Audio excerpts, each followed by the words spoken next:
আমি আমার ছেলের জিনিসপত্রগুলো এইভাবেই গুছিয়ে রাখি, যেগুলো ও রোজ প্রতিদিন ইউজ করে, যেমন ডাইপার, হুইপস, পাউডার, এগুলো তো লাগবেই প্রত্যেকদিন।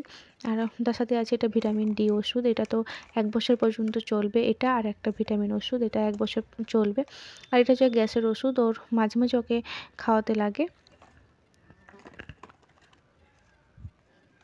এই ভিটামিন ওষুধ আর এইটা, এই দুটো ওষুধ ওকে ১ বছর পর্যন্ত খেতে হবে। আর তারপর ওষুধ আর বাদবাকি ওষুধ ওর আছে, সেগুলো আমি অন্য জায়গায় রেখেছি। এগুলো খুব দরকার লাগে, তাই এগুলো হাতের কাছে রেখেছি। একটা থার্মোফার্ম জেল, এটা ইনজেকশন দিলে কাজে লাগে ব্যথা হলে। এটা এটা ন্যাসেল ড্রপ নাকের জন্য। এই ড্রপটা খুবই ভালো। আমি এই ড্রপটা ইউজ করি, ডাক্তার দিয়েছে। আর এটা যে দেখছো, এটা ভ্যাসলিনের ডাবার মধ্যে আমি কাজল তৈরি করে রেখেছি। এখানে কাজল পাতা আমি খুঁজে মানে এখানে পাইনি, তাই আমি এইভাবে ঘরে বানিয়ে এইভাবেই রেখেছি স্টোর করে। আর এটা হচ্ছে আমার ক্যাপসুল। এভাবে আমার সব একটা বক্সের মধ্যে থাকে, ঝুড়ির মধ্যে।